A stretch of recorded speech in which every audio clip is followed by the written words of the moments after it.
Bonsoir à tous, j'espère que vous allez bien. Je m'appelle Anna et dans cette vidéo, je vais essayer de vous raconter une partie de mon histoire. Alors, elle a débuté en septembre 2020 à Saint-Étienne, plus précisément à l'université Jean Monnet de Saint-Étienne. À une époque, je rêvais de devenir écrivain.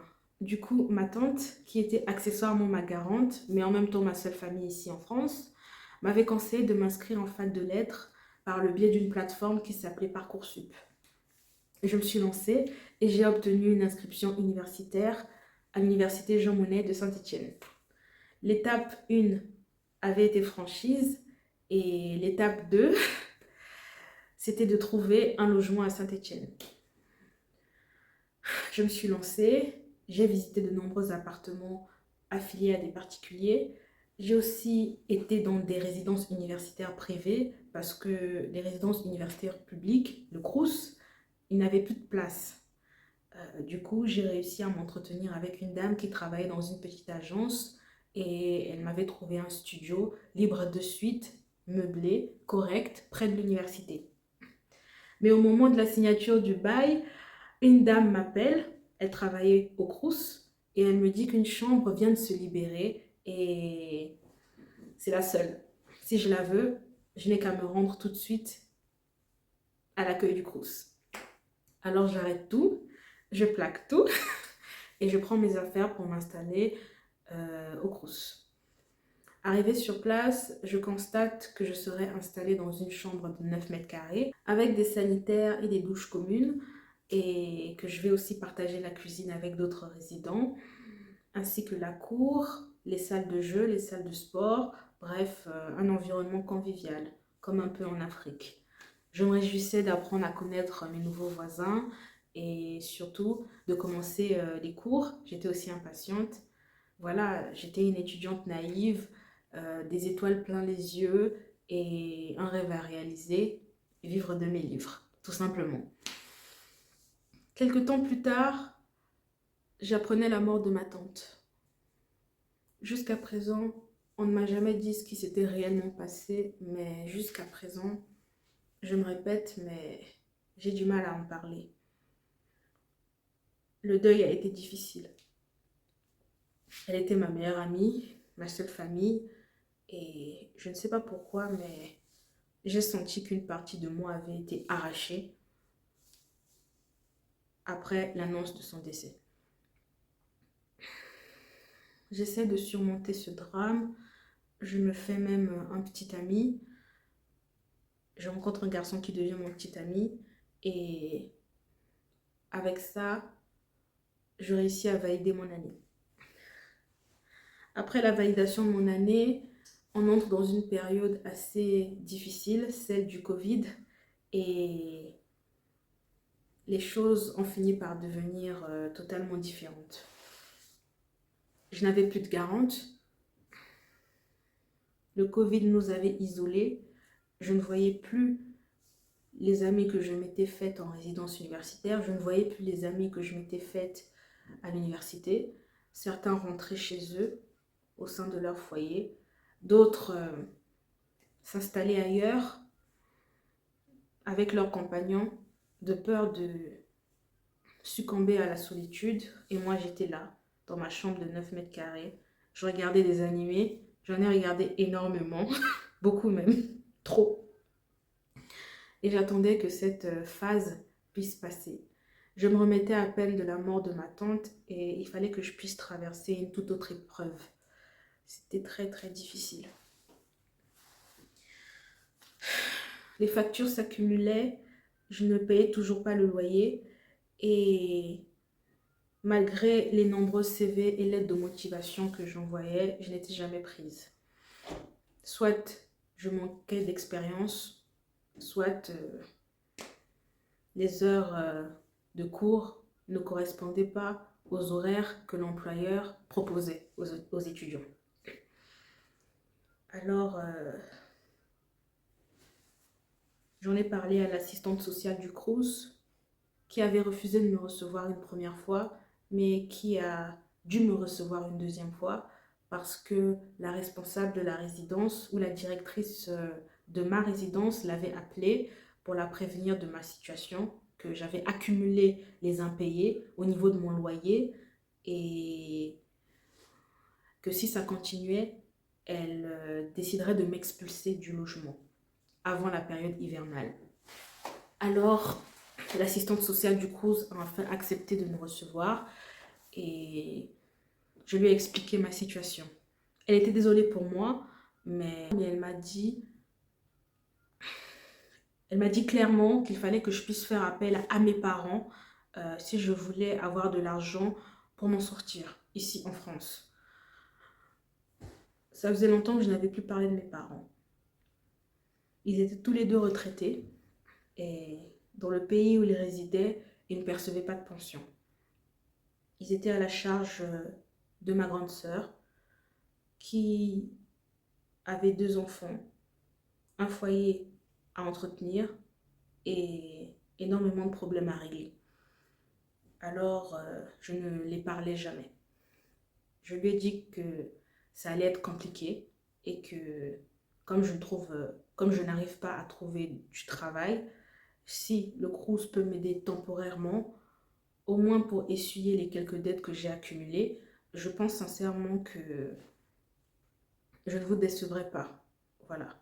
Que je ne décevrai plus la responsable du Crous, que je ne décevrai certainement pas ma tante qui veille sur moi depuis là-haut et que je réussirai à valider mon année, à avoir mon diplôme et voilà. Après m'avoir crié dessus et après avoir déblatéré le fait qu'elles ne comprennent pas que des étudiants étrangers puissent espérer que la France leur paye leurs études ainsi, euh, ainsi que leurs factures, bref, elle n'en revenait pas.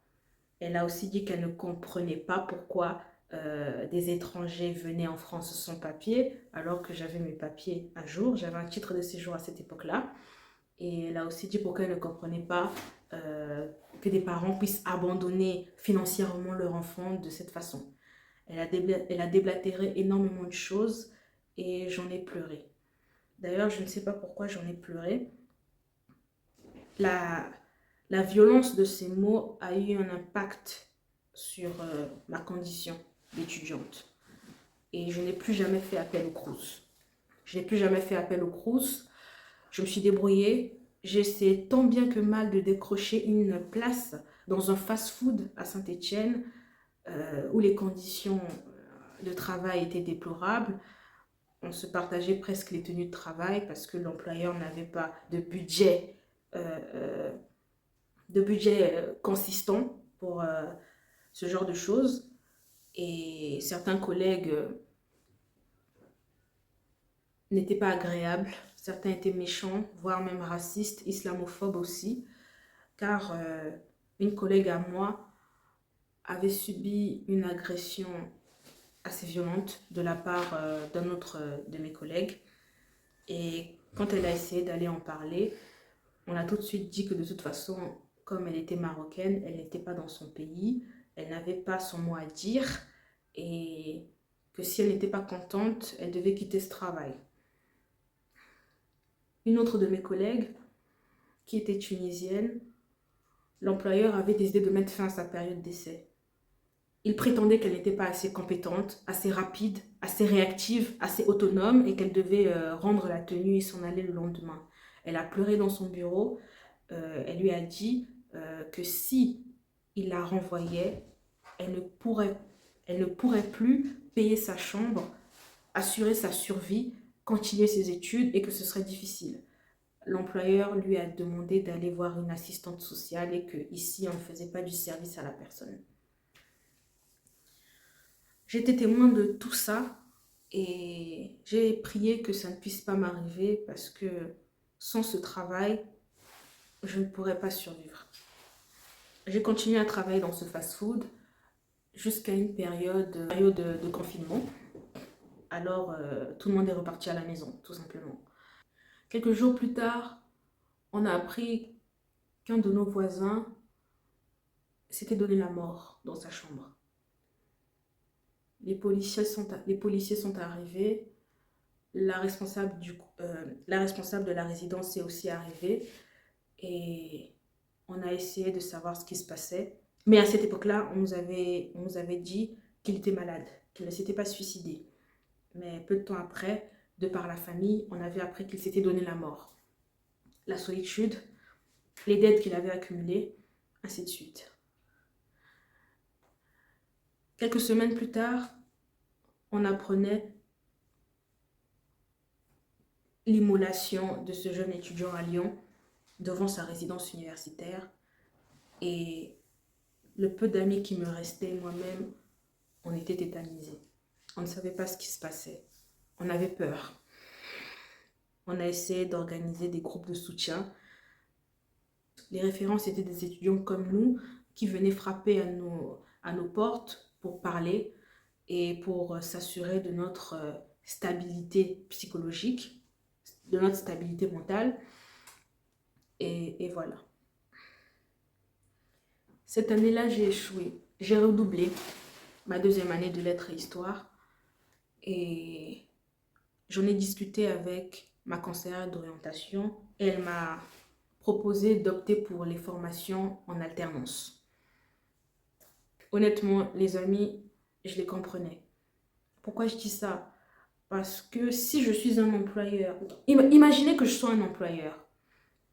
Nous sortons d'une période difficile, celle qui a précédé le Covid-19. Je veux me relancer.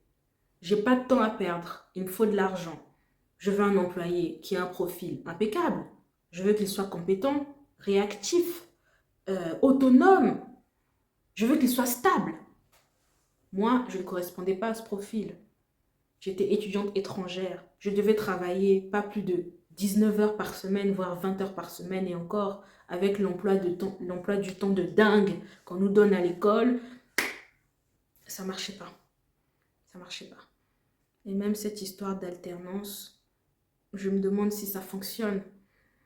Énormément de gens ont du mal à trouver leur alternance. Ils finissent par souscrire des prêts étudiants pour payer leur formation. Ils finissent par utiliser la totalité de leur bourse pour telle ou telle formation. Et à la fin, ils doivent rembourser. Moi, déjà, je n'ai jamais eu de bourse ici en France. Je n'ai jamais eu accès à une bourse. Voilà, j'ai demandé par le biais de mon assistante sociale et elle m'a dit que je ne correspondais pas aux critères. Voilà, je ne correspondais pas aux critères des demandeurs de bourse. Voilà. Alors j'ai recommencé à chercher des jobs étudiants vu que j'étais au chômage. Je suis restée au chômage durant 8 mois. 8 mois. Avant de trouver une petite place dans une EHPAD où je faisais de la plonge, etc. J'en ai fait pendant 2 semaines. C'était de l'intérim vite fait. Voilà, j'ai fait de la plonge dans une EHPAD. J'étais un peu commis de cuisine. Et c'est là où j'ai trouvé du réconfort dans mon cœur. J'ai réappris à aimer la cuisine vu que je cuisinais avec ma tante. Et je me suis dit que j'allais peut-être débuter une formation, un cap en restauration. Entre-temps, il fallait payer les factures. Il fallait payer le loyer. Je m'étais installée dans un petit appartement, dans un immeuble acheté par un retraité de 70 ans, très gentil, qui m'avait laissé du temps pour payer le loyer et le bail, et la caution, pardon. Je payais petit à petit, difficilement, avec le peu d'aide que je recevais de la part de certains de mes amis, de la part de mon compagnon aussi, et l'argent de l'intérim que j'avais mis de côté. Et voilà. Mais à un moment donné, après 4 ou 5 mois, je n'avais toujours pas de travail. J'enchaînais les entretiens, mais à chaque fois, c'était toujours la même chose, toujours la même réponse. Mademoiselle, je suis au regret de vous annoncer que malgré une étude approfondie de votre CV, vous ne correspondez pas aux critères, vous manquez d'expérience, vous. J'accumulais les refus. J'accumulais les refus. J'ai fait appel de nouveau à l'assistante sociale, mais cette fois-ci l'assistante sociale du Crous de Clermont. Voilà, une dame gentille d'à peu près mon âge aussi, 24 ou 25 ans, qui m'a proposé d'assister à des job dating organisés par le Crous de Clermont-Ferrand. Alors, j'ai essayé d'y assister. J'ai obtenu un entretien chez KFC, mais je n'ai pas été retenue. Ma candidature n'a pas été retenue. Ils ont avancé la raison selon laquelle mes disponibilités ne leur convenaient pas. Voilà. J'ai continué à chercher encore et encore dans divers domaines. J'ai essayé de chercher dans le domaine du babysitting. Voilà, mais malheureusement, les parents étaient réticents. Je n'avais pas de référence, je n'avais pas d'expérience. J'ai essayé de le faire dans le domaine de l'entretien, du ménage et du repassage. Je n'avais pas d'expérience. Ça ne marchait pas, c'était toujours la même chose. Les amis, j'ai passé près de 86 entretiens. Mais jamais, jamais on n'a retenu ma candidature. Je me suis dit que peut-être j'étais maudite. Il y avait quelque chose qui n'allait pas sur mon visage. Je me suis dit que peut-être tout ça, c'était pas fait pour moi. La vie en France en général, je ne sais pas. Un jour, quand je suis allée à Lyon rendre visite à une de mes amies, j'ai eu envie de me jeter sous le métro. Je voulais que ce soit rapide, je voulais en finir. Je ne pouvais plus.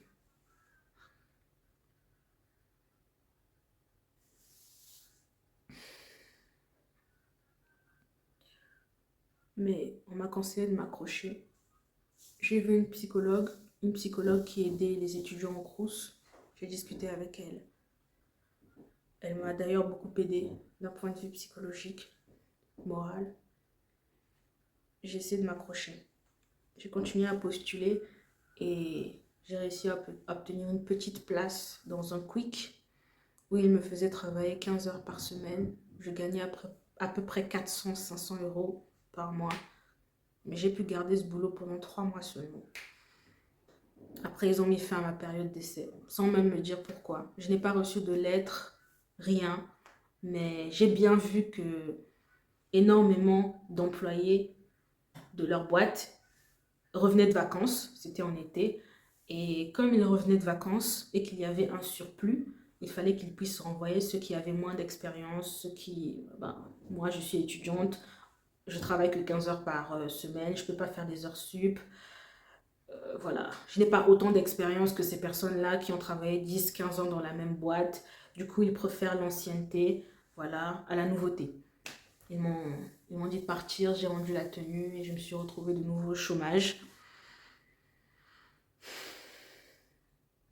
Je n'ai pas pu trouver d'alternance. J'ai arrêté la fac. Je n'ai plus aucune famille ici. Mes amis se sont éloignés. Aujourd'hui, je squatte le canapé, donne mes cousins. Je suis SDF. J'ai perdu mon appartement, mon logement. Le monsieur, gentil comme il l'est, mais m'a demandé de partir parce qu'il devait payer les taxes de l'immeuble et qu'une autre étudiante plus stable, avec un travail, avec un bon profil, avec une mère qui venait de temps en temps visiter le quartier, bah, il m'a demandé de partir et c'est elle qui est venue s'installer à ma place. Je suis partie au Crous de Clermont-Auvergne. Une femme m'a reçue et m'a demandé de quitter son bureau. Je lui ai dit que je n'avais nulle part où dormir et que je voulais juste une petite place, même par terre, pour dormir. Je sais pas, juste pour la nuit, le temps que je trouve une solution. Elle m'a dit qu'elle ne pourrait rien faire pour moi. Elle m'a dit de partir, de quitter son bureau. J'avais mon sac à dos, ma valise. Alors je suis allée dormir à l'université dans une salle. Voilà. Je suis allée dormir là-bas, cette nuit-là. 3 mois plus tard, j'ai réessayé de faire une demande financière au Crous.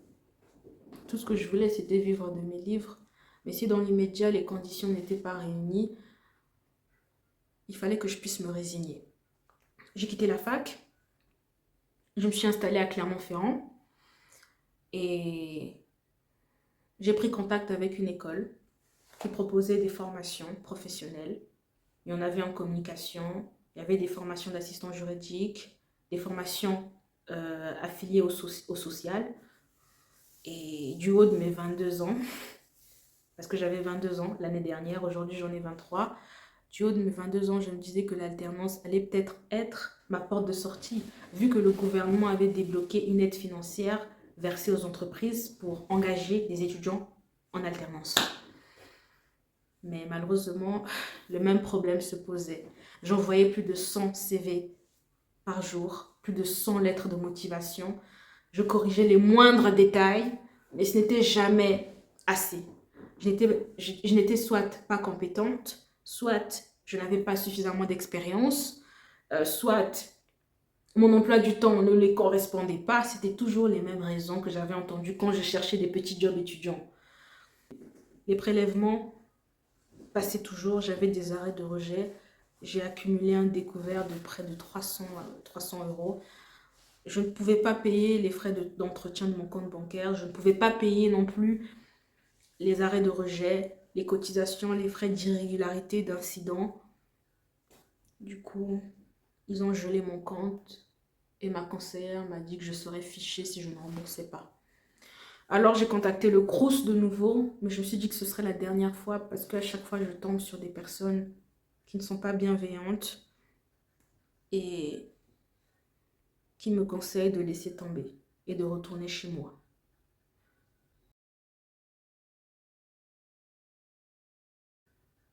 J'ai réussi à obtenir un rendez-vous après 3 semaines, je pense.